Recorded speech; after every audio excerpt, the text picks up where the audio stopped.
Hi everyone and welcome again to the Arkham Seeker. Today we'll continue with our analysis of the core set cards.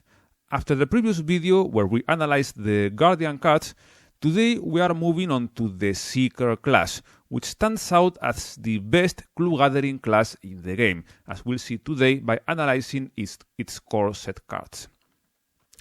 So let's begin. Let's start with the level 0 cards, starting with the Magnifying Glass level 0 version, as we also have a level 1 version that we'll see later in this video.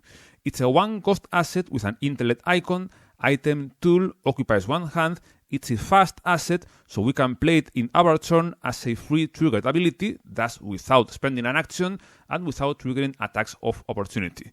It gives us a static +1 intellect skill, but only while investigating, only during investigate actions. This is just a static skill boost, which, as you should already know, it's one of the best potential abilities to beat the Chaos Bug, to pass tests more frequently. In this case, we're talking about a very cheap card, as it only costs 1 and it's fast, so it's very easy to play. Also, the skill boost it's offering is quite interesting, because first, intellect is the most important skill for most Seekers. Seekers are usually high intellect characters that specialize on gathering clues as fast and efficiently as possible. So they are continuously using their intellect, and they can get a huge benefit of this card because they are continuously taking investigate actions. The ability has a small limitation, which is that the boost is only valid for investigate actions. But investigate is by far the most common action for clue gatherers. The strategy is usually hammering investigation actions one after another and gather as many clues as possible. So this boost is active most of the time for Seekers, and in practice they gain a huge value from this card. For this reason, this is a staple card for most clue gatherers. However, this card is not exempt of drawbacks. It has 2 minor annoyances that can lower its value. The first is the obvious. It occupies 1 hand, so it's limiting our agency in terms of hand assets. If there are other hand assets that we really need, the presence of this card can be a bit annoying in some characters. For example, Daisy Walker needs tomes in order to benefit from her extra action, so hand slots are very important for her, and this card can limit her ability to carry and activate tomes. And the second annoyance is that the intellect boost is not valid for non-investigate intellect tests. These are a bit rare, but they exist, even in the core set campaign. For example, at the Gathering, if you want to parlay with Lita, and it is a must if you are a Seeker, as her action compression effect is critical to win, it's an intellect 4 test, but it's not investigate, it's parlay, so this card, the glass, is useless there. Also, for example, in the Midnight Masks, the false lead card tests our intellect, threatening with losing clues, and the glass also doesn't help there. But I think that both are minor annoyances and are nothing compared with the huge benefit you get from a +1 skill to most of your tests as a Seeker. Overall, I think it's a great card. It's cheap, efficient, and helps clue gatherers with their main job, which is investigating as often as possible and gaining as many clues as they can. Let's move on to the Old Book of Lore level 0 version. It's a 3-cost asset with a willpower icon, item, tome, occupies 1 hand, and for 1 action and exhausting it, we get to choose an investigator at our location to look at the top 3 cards of his or her deck, draw 1 at his or her choice, and shuffle the other 2 back into the deck. So this offers the possibility of drawing additional cards, also filtering the draw between 3 cards. This is pretty nice because if you draw a card blindly, you can always draw a weakness, which is bad. As this card filters the draw, it's almost impossible to draw a weakness, and you can even choose the card that is most beneficial given the context. So this card provides an interesting advantage, but it does it at the cost of spending 1 action. you only have 3 actions per turn, and spending one just to get more cards, it's not efficient, more when this is a seeker card, and seekers are generally clue gatherers and want to find clues as fast as possible. Spending one of their precious actions in something that is not discovering clues nor helping them to discover clues is a bit inefficient. However, this changes if you are playing as Daisy Walker. In fact, I think that this card was designed specifically for Daisy, as it's a great target for her extra action. Each turn, Daisy has an additional action to activate a tome she controls. So, in her case, the opportunity cost is almost zero, as she's not consuming one of her regular actions to activate this. In fact, it's a great use for that extra action, providing the filtered card draw to the investigator that needs it the most. In general, I think it's a great card for Daisy, but too slow for any other investigator, unless they have a similar synergy. It's a bit like First Aid, although card advantage is much better than healing in my opinion. Great for Daisy, hard to fit in any other character. I see this card a lot in Mandy Thompson, as it combos with her searching ability, but I still dislike having to spend a regular action to activate it. Then we have the Research Librarian, a 2-cost asset with an agility icon. Ally Miskatonic occupies the ally slot and has a reaction ability.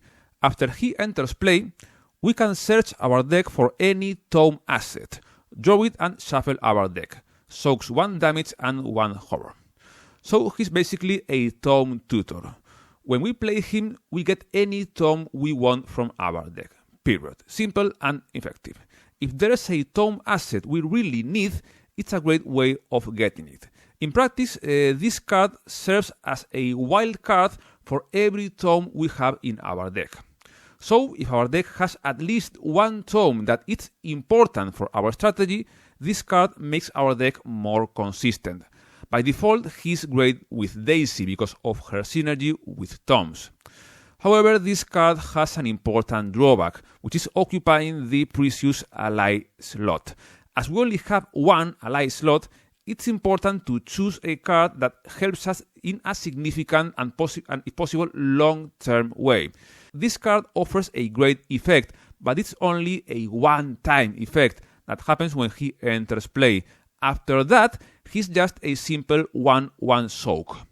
Although he can be a pretty good first turn play before playing the most important ally. We can even use these soaks to mitigate a bit of damage and horror. The issue is that if we draw him late in the game, or we play a more important ally before him, he is completely useless, as the only use of the card is the agility icon, generally not useful for seekers, who tend to have average to bad agility, although it can be useful under certain conditions on certain tests. Overall, it's a good card if your deck needs specific tomes to function, and worthless otherwise. And even then, you are forced to play around him, and you may not get his optimal use every single time.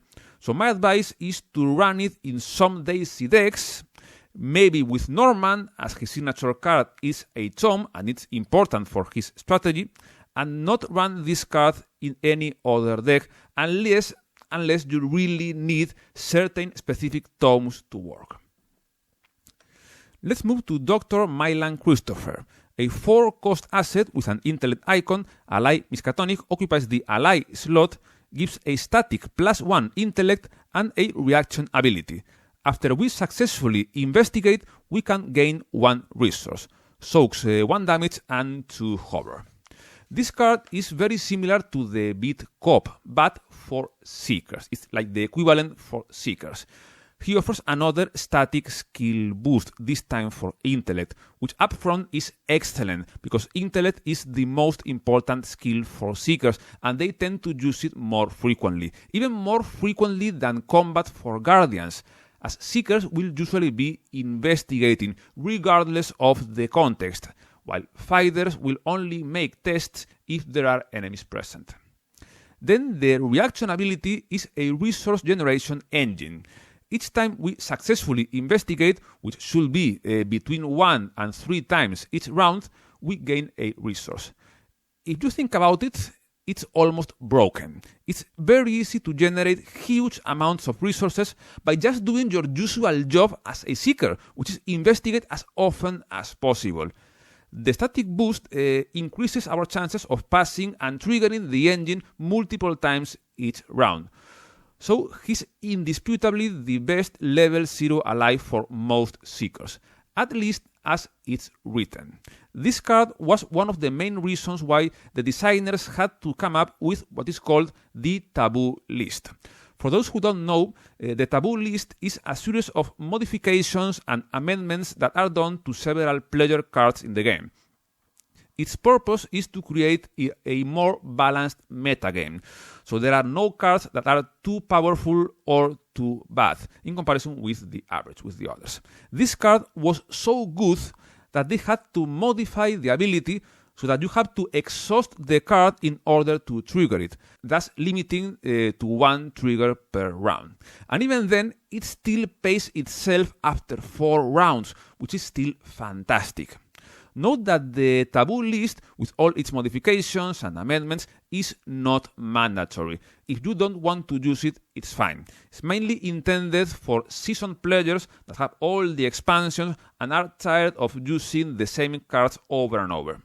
Anyway, during these videos, I'll be covering any adjustments that are made at the last taboo list by the time of publication of the video. You can always see them at the bottom right of the screen, and I'll comment on them anyway. To conclude with Dr. Christopher, he's clearly one of the best level 0 allies and staple card for most clue gathering specialists. You need very good reasons to not run this card in your clue specialist deck, as it offers a valuable static boost and a resource generation engine that triggers by itself. Then we have Hyperawareness, a 2-cost asset with intellect and agility icons, talent that has 2 free triggered abilities. By paying 1 resource, we get +1 skill value for a single intellect or agility test. Of course, this card is the sibling of physical training, which we already analyzed at the previous video. It just changes the skills to the other 2. As the card is almost identical, I'm not going to repeat the same analysis because everything I said for physical training can be said for this card as well.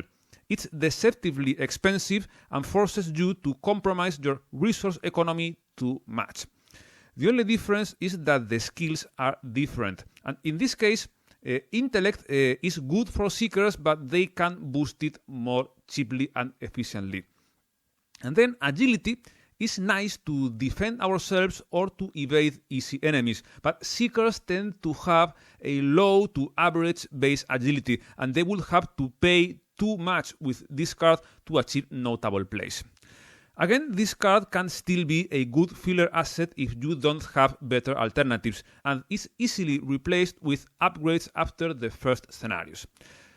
Let's move into medical texts. A 2-cost asset with a combat icon, item, tome, occupies 1 hand, and for 1 action we can choose an investigator at our location and test intellect 2. If we pass, we heal 1 damage from that investigator, but if we fail, we deal 1 damage to that investigator.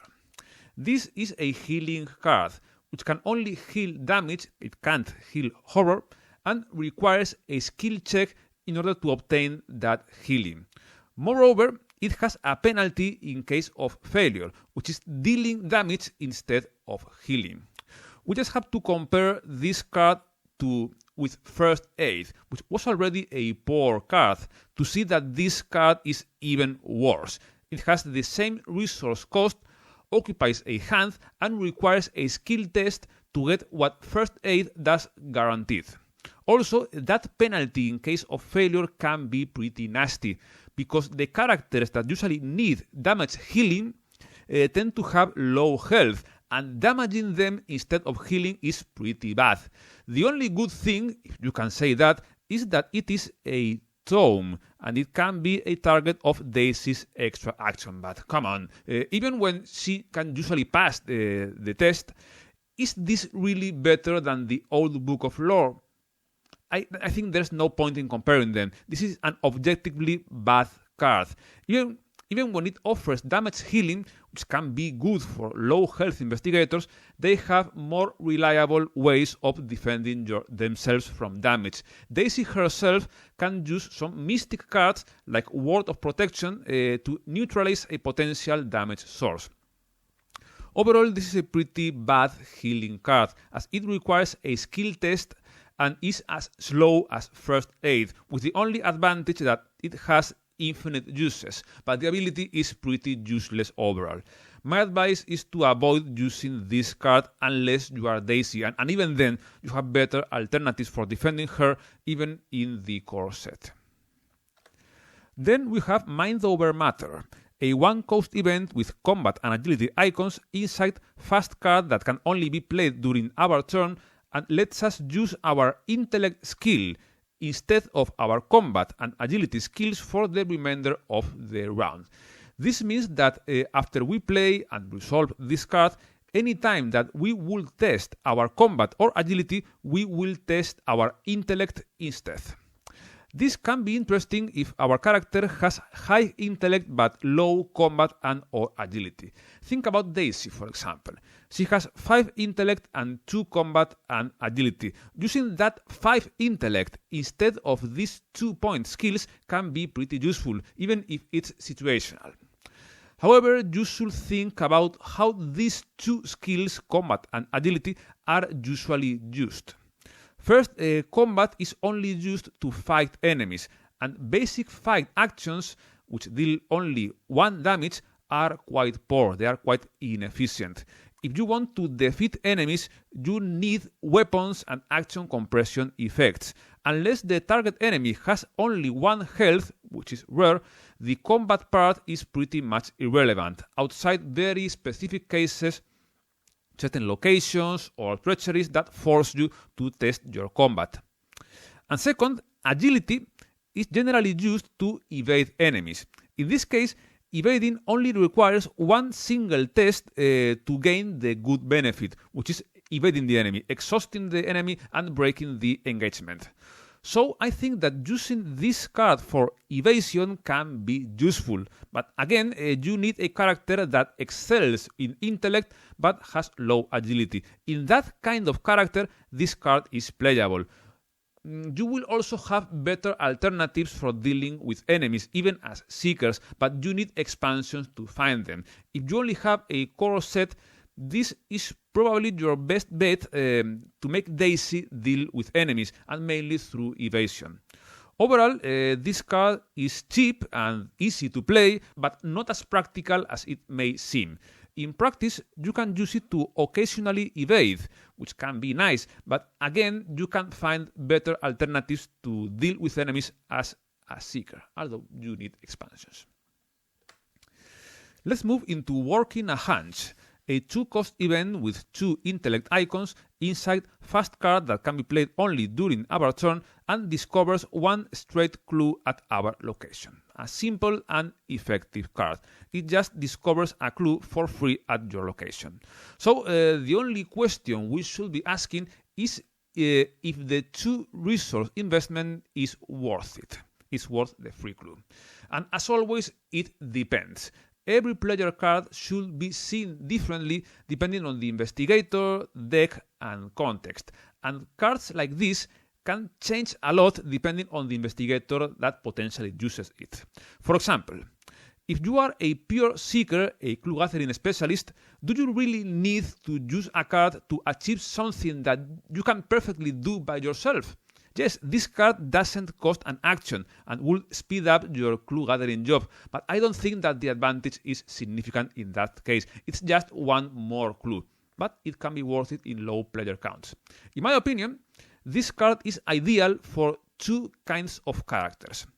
First, it's good for low to mid intellect characters who are not pure seekers but want to contribute to clue gathering. For me, Roland is the best example, as although he's a fighting character, he has a reaction ability that gives him clues for free, thus suggesting a strategy that involves gathering clues without investigating. This card can be good for characters like him.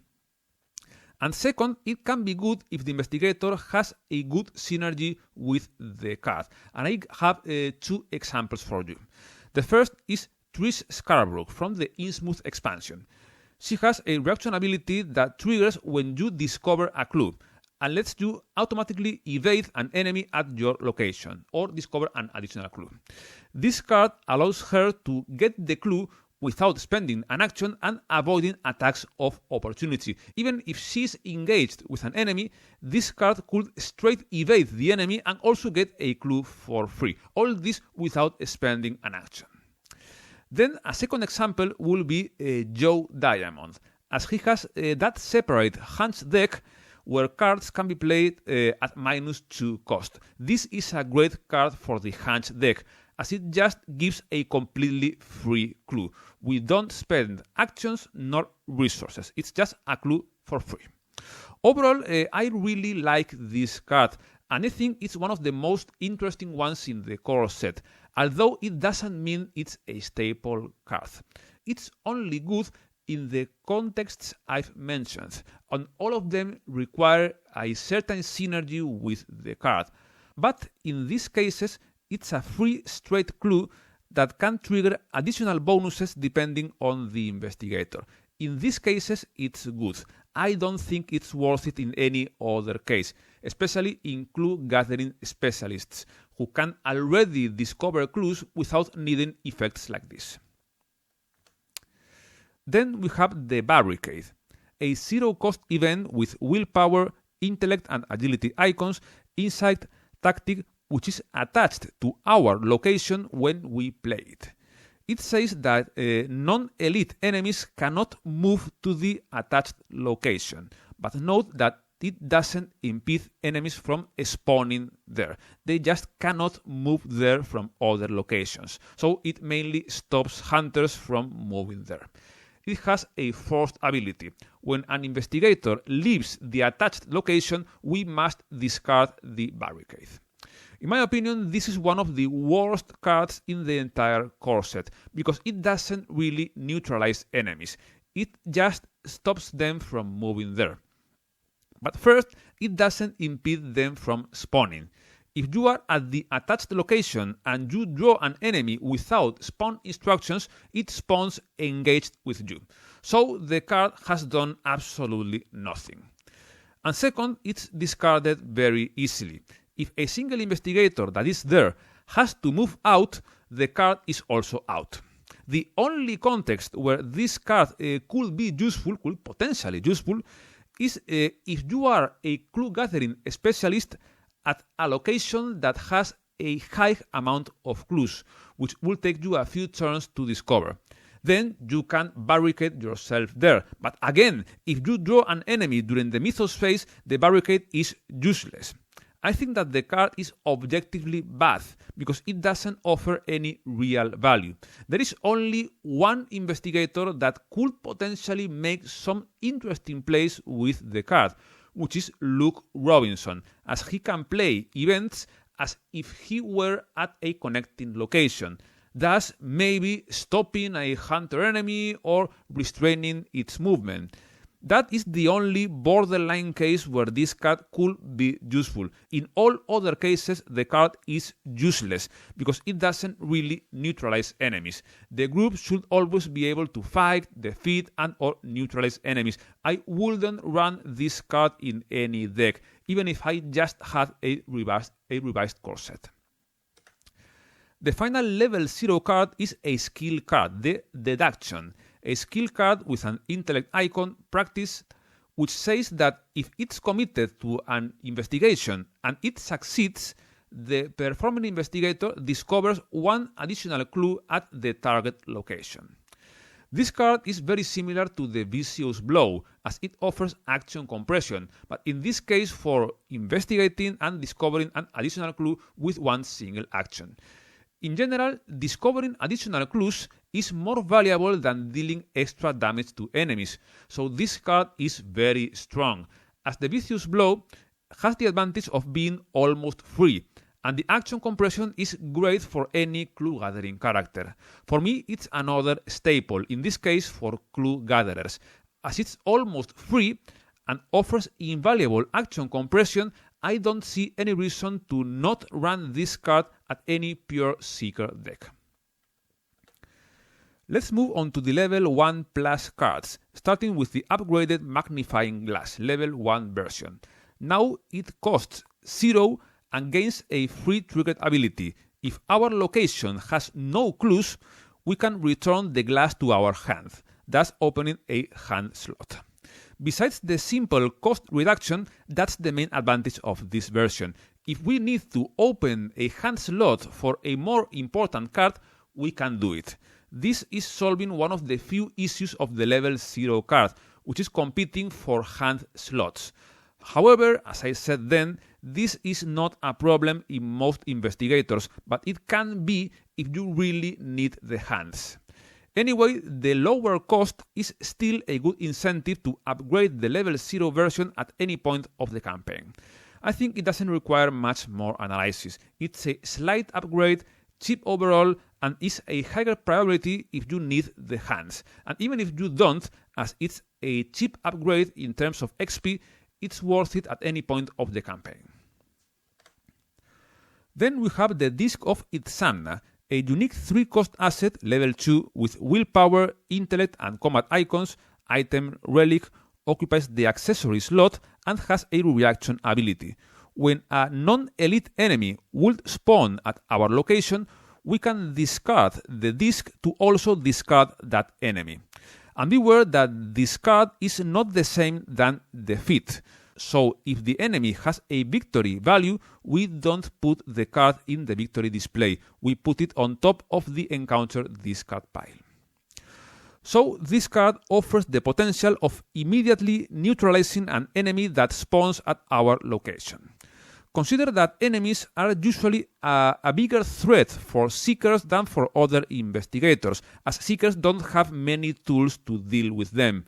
This card would allow them to neutralize a dangerous encounter card, and can also save time to their teammates, who would have had to probably engage that enemy and deal with it.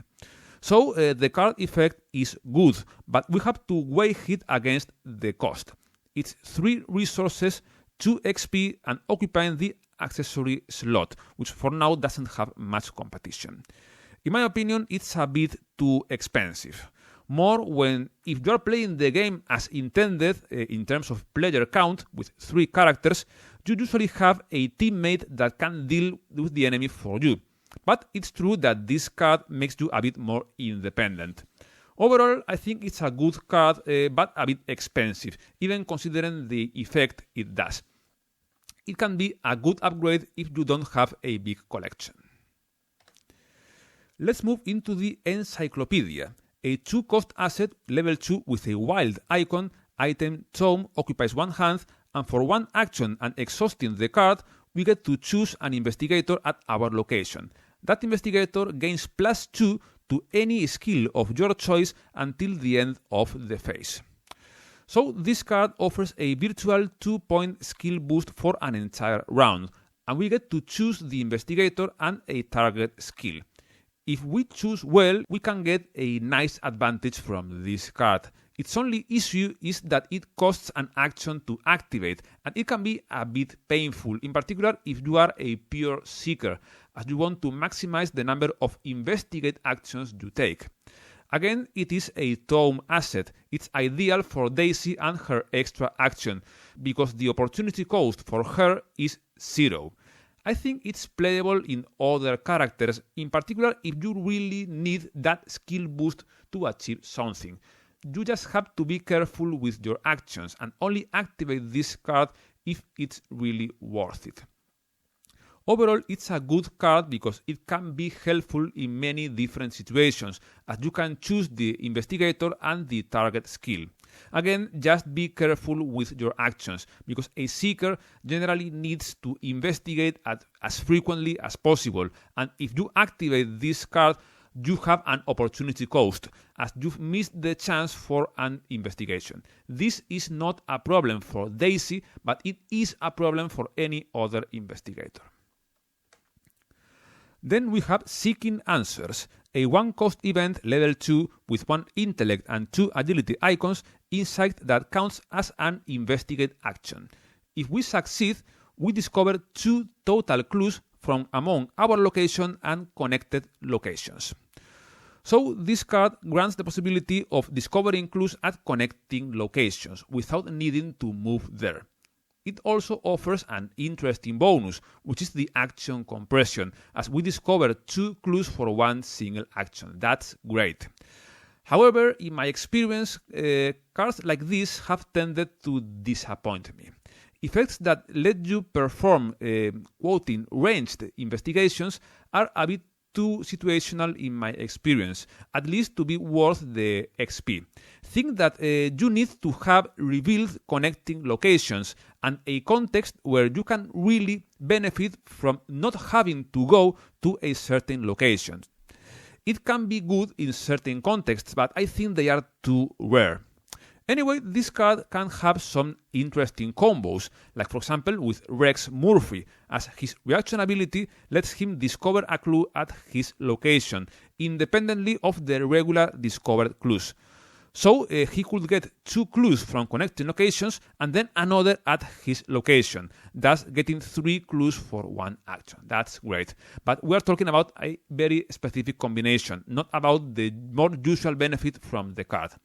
I think that it has a great potential, but it's more situational than it seems. And for me, it's not worth the 2 XP outside of certain crazy combinations. Now we have an upgraded version of the old Book of Lore, a level 3 version. It is 1 resource cheaper, gains an intellect icon, it now enters with 2 secrets, and the ability is a bit different. It starts the same, choosing an investigator at our location and giving the filter drop, but then, after the card is drawn, the target investigator can immediately play the card, also reducing its cost by 2 if we pay one of the 2 secrets on the book. If we pay 1 secret, that investigator can immediately play the card at -2 cost. So it's a strict upgrade of its smaller sister. It's cheaper and adds a bonus to the ability in the form of action compression and virtual resource generation.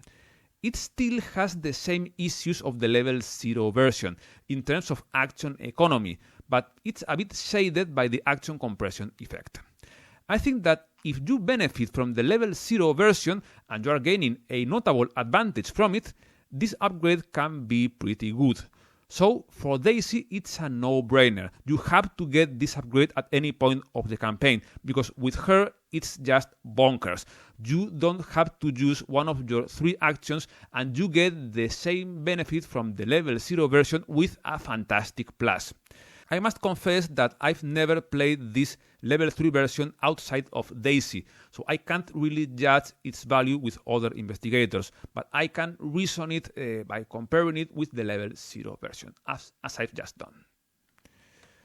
The final Seeker card of the core set is Cryptic Research, a 0-cost event level 4 without icons inside fast card that can only be played during our turn, and that gives a 3-card draw to any chosen investigator at our location. This is a very simple card. It just gives a 3-card draw for free to any investigator at our location, whoever needs it the most, and without spending an action. The card advantage is obvious here, so there's not much to debate, other than if the 4 XP investment is really worth it. For me, if you have a small collection and you don't have much variety in your level 1 plus cards, I think that this card is totally worth it at some point of the campaign, but I would never buy this card before other key upgrades. For example, if I am Daisy, I'd buy the upgraded Book of Lore and the Encyclopedia before this card, and then I think if I prefer to go for this card or the upgraded glasses. Overall, this is a very strong economy card in terms of card advantage. It's expensive in terms of XP, so it's not a key upgrade, but it's easy to buy after you've taken your most important level 1 plus cards.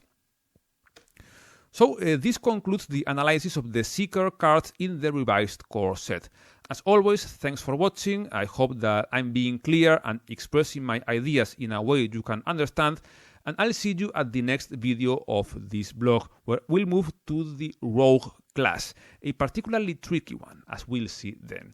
Again, thanks for watching until we meet again here at the Arkham Seeker.